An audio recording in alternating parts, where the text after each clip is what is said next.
Nós estamos, mais uma vez, com o nosso programa Especialidade Ciência para a Vida. O nosso objetivo é, na verdade, trazer a ciência para que possa nos ajudar a termos, especialmente, qualidade de vida.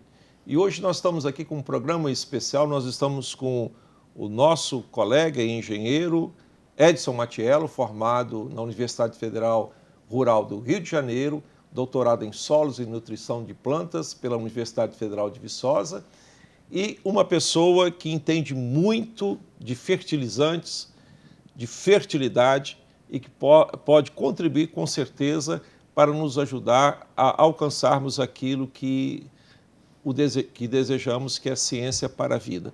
Professor, é um prazer estar aqui conosco, agradecemos a sua contribuição.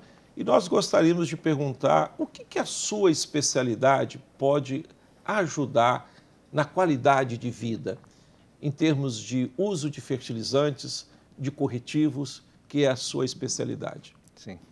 Bom dia, professor Lani. É uma satisfação muito grande estar podendo participar desse programa. Bom dia a todos. Bom, eu tenho trabalhado na área de fertilidade do solo e fertilizantes. A gente sabe que a importância dos fertilizantes é fundamental para poder corrigir as limitações dos nossos solos e poder produzir alimentos em quantidade e qualidade. Então, os fertilizantes são totalmente importantes para que a gente possa garantir ter uma segurança alimentar e certamente isso passa, pelo solo, pela fertilidade e pelo uso de fertilizantes. Ótimo. Para os nossos telespectadores, às vezes eles não entendem bem o que seria fertilizantes.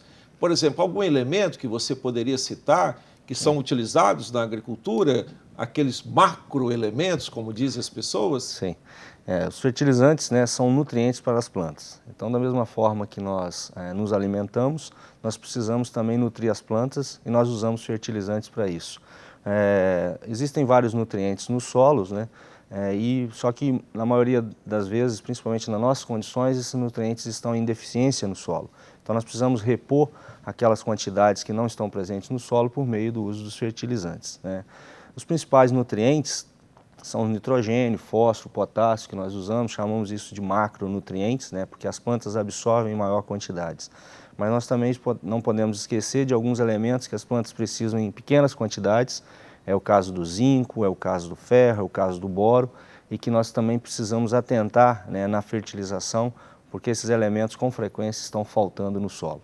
É preciso também destacar que se nós produzimos alimentos em solos pobres, nós teremos um alimento de menor qualidade nutricional e certamente nós teremos deficiência na aquisição desses nutrientes. Para o próprio homem, é isso? Para o próprio homem, para a própria coisa saúde. Que não tenha tanto fósforo, aí esse fósforo vai faltar na minha... Vai faltar na nossa dieta. Ótimo. E nós vamos ter deficiências nutricionais e várias doenças associadas à falta de nutrientes no nosso organismo. Seria o caso do cálcio, O cálcio é um bom exemplo, a questão dos ossos, a questão até da dentição, da qualidade dos nossos dentes. Sim, com certeza, Quando nós temos uma dieta rica em cálcio, nós vamos estar bem nutridos em cálcio, Então nós temos algumas plantas que são mais ricas em cálcio, os nutricionistas recomendam com esse fim. Temos alguns derivados também que estão relacionados com a produção aí de alimento, por exemplo, derivados do leite, que são fonte de cálcio. Mas vamos lembrar de fósforo, vamos lembrar de zinco, que também são elementos importantes na nossa saúde, na nossa vida. Professor, isso quer dizer para nós que nós somos, em razão dos solos tropicais, altamente dependentes da fertilização, ou nós teríamos condições de ficar livres dela? Não, verdade, professor Lani. Nós temos solos que são pobres em nutrientes e nós precisamos melhorar a fertilidade desses solos para termos uma produção maior, para termos um produto de qualidade. E aí precisamos usar fertilizantes para esse fim. Os fertilizantes têm dois grupos distintos, são os fertilizantes orgânicos, os adubos orgânicos, e temos os fertilizantes minerais, os adubos minerais. Então, independente dessa fonte, nós precisamos ter essas quantidades sendo aplicadas constantemente nos nossos solos. Do contrário, esses solos permanecerão muito pobres e produzirão muito pouco e um alimento de menor qualidade. Gostaria de fazer uma pergunta um pouquinho mais técnica. Qual que é a diferença de corretivos, calcário e o fertilizante propriamente dito? Quando nós usamos o termo corretivo, né, alguma reação no solo vai ser alterada pela adição desse produto. É o caso de calcário, que chamamos de corretivo, porque aumenta o pH do nosso solo. Os nossos solos são ácidos, precisa de um corretivo de acidez. Então nós denominamos como dessa forma, né, sendo um corretivo. E normalmente um fertilizante não necessariamente ele altera algum parâmetro do solo, alguma característica do solo, e aí a denominação fertilizante. Mas o corretivo ele é fonte de cálcio, por exemplo, e magnésio para as plantas, então ele também tem uma conotação de adubo, de nutrição da planta. Professor, uma coisa que pesa muito, às vezes as pessoas não sabem, né, da atuação desse fertilizante, mas uma coisa que pesa muito é a questão do custo desse fertilizante. Às vezes a gente conversa com cafeicultores, especialmente aquelas pequenas propriedades e tudo, e eles reclamam que o alto custo dos fertilizantes em relação à produção fica ali como se fosse uma escravidão, não é isso? Sim. Vocês têm observado isso nas suas pesquisas? Quer dizer, novos meios, novas fontes, tentar aumentar essa eficiência desses fertilizantes para que nós venhamos, né, investir menos financeiramente na produção dos nossos alimentos? Sim.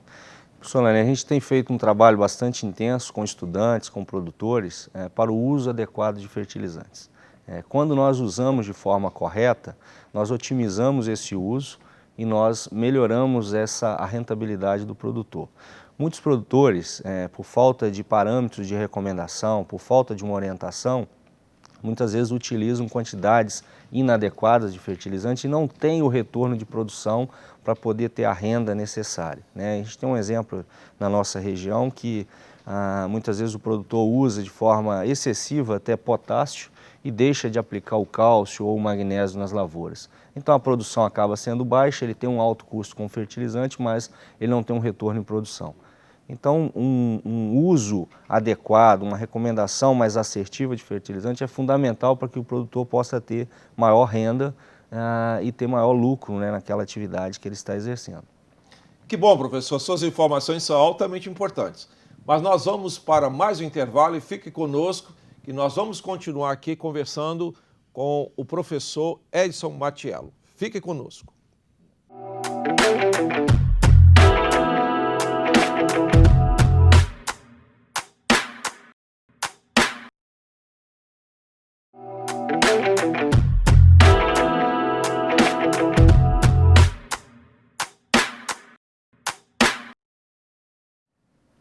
Estamos retornando no nosso programa Especialidade Ciência para a Vida.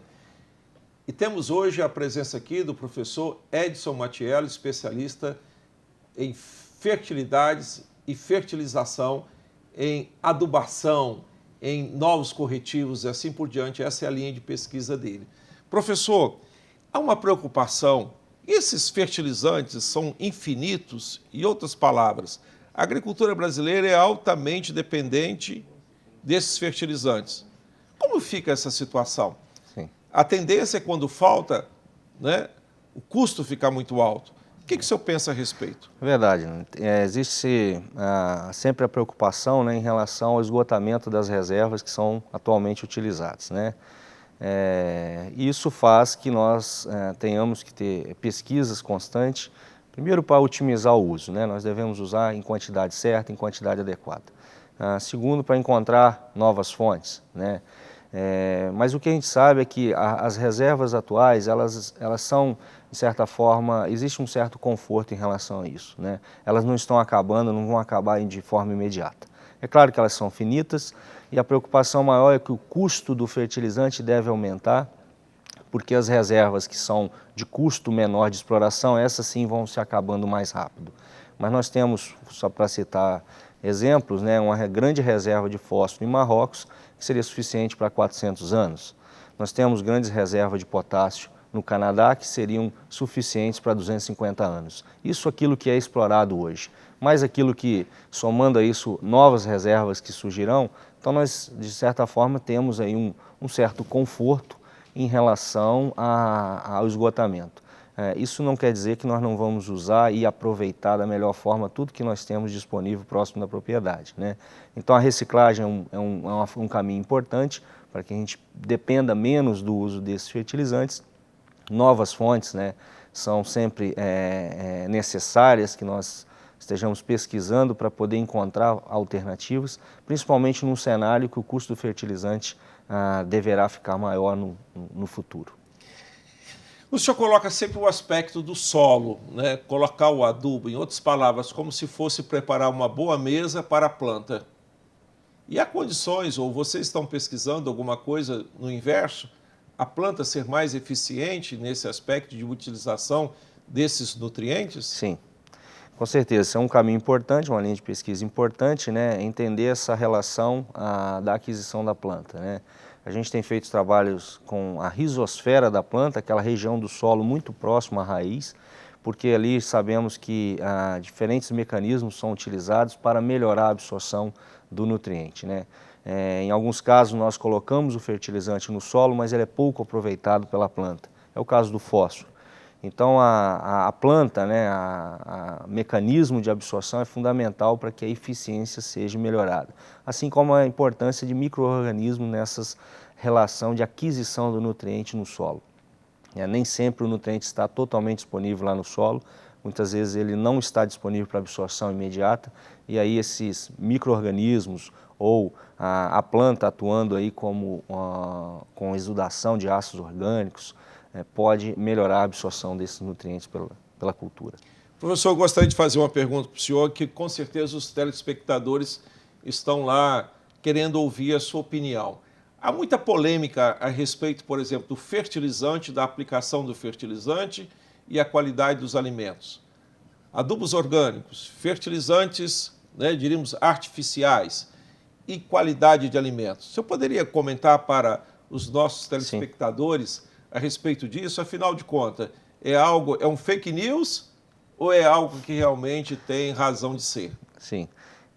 Essa pergunta é extremamente importante, né? Há uma grande polêmica em relação a isso, há um debate, uma discussão, mas antes de mais nada é preciso entender que as plantas não vão diferir se o nutriente veio de uma fonte orgânica ou ela veio de uma fonte mineral. É mesmo? Né? Seria exatamente a mesma coisa para a planta, né? Então, a princípio, qualquer fonte de nutriente que entrasse no solo, no sistema de produção, ela seria de forma igual absorvida, né? Nós temos formas específicas que os nutrientes são absorvidos, e essas formas é que de fato importa para a planta, né? De tal forma que, se orgânico, se mineral, isso não seria, a princípio, não seria distinção de qualidade de alimento. O que nós sabemos é que as quantidades, tanto orgânico ou mineral, devem ser usadas de forma adequada para que a gente possa ter um alimento de melhor qualidade, né? Nós podemos ter qualidade tanto de uma adubação orgânica, tanto de uma adubação mineral. Vale lembrar, Alane, que grande parte do que nós consumimos hoje, né, e a tendência a aumentar, vem de cultivos hidropônicos, né? Alface hidropônica, tomate hidropônico, e essas plantas, claro, têm qualidade nutricional, da mesma forma, muitas vezes, que cultivada no solo, no campo. Então, as plantas não vão distinguir se a adubação é orgânica ou ela é mineral, né? Ótimo. Para os nossos telespectadores, o que seria o hidroponismo, o cultivo hidropônico? Dê uma explicação rápida para que as pessoas possam entender. Muitas vezes o solo, né, não é usado no cultivo, nós cultivamos plantas em meio líquido, né, em solução, e aí adicionamos os nutrientes que as plantas precisam, né, nessa solução. E temos produção bastante expressiva e importante a nível mundial dessa forma de produzir. Aqui em Viçosa mesmo, no mercado, a gente encontra com frequência esse tipo de alimento, né? Perfeito. Então, é uma forma, uma alternativa aí de produção de alimentos que nós temos, não utilizando o solo para esse fim, né? São os cultivos hidropônicos. Professor, infelizmente nós estamos chegando no fim do nosso programa. É uma honra tê-lo aqui conosco, mas eu gostaria de fazer a última pergunta. O que a sua área hoje visualiza em termos de pesquisa? O que você poderia nortear para os nossos pesquisadores, os nossos novos pesquisadores? Qual seria hoje as grandes linhas dentro da sua área de atuação? Sim. Então, nós temos trabalhado em diversas frentes, né, de atuação, mas temos fundamentalmente focado em fontes alternativas de nutrientes. O que temos no Brasil como alternativa na produção de nutrientes, né, de fertilizantes? O Brasil é extremamente dependente da importação desses adubos, Então, se tivermos uma produção interna, claro que isso favorece, né, e melhora muitas vezes esse fornecimento para o produtor, até o custo para o produtor. Então, a gente tem feito estudos com fontes alternativas. Nós temos focado também no aumento da eficiência dos fertilizantes, né, novas tecnologias que possam aumentar a eficiência daquilo que nós aplicamos, né, das fontes tradicionais que nós temos. Isso é uma linha de pesquisa. Foco em interações com o micro-organismo, permitindo a maior absorção do nutriente pela planta, né, principalmente em adubos fosfatados, que a absorção já é menor pela planta, já é uma dificuldade a mais de aquisição. Então, adicionando aos produtos fosfatados, aos fertilizantes fosfatados, aditivos que possam melhorar a sua eficiência. Então, principalmente nessa área que nós temos atuado mais recentemente. Professor Matiello, as suas colocações são extremamente importantes para todos nós, aprendemos muito e com certeza queremos que o senhor retorne para nós continuarmos aqui a explicar para os nossos telespectadores aquilo que é, na verdade, como utilizar adequadamente os fertilizantes. Em síntese, não é simplesmente só colocar. Sim. Existe toda uma ciência atrás disso. Sim. E, por favor, fique conosco na nossa TV Viçosa, porque há muito ainda a aprender com os nossos professores, pesquisadores e pelo nosso próprio povo. Com certeza, um dia também você vai estar aqui conosco para ensinar aquilo que é importante para nós, ciência para a vida.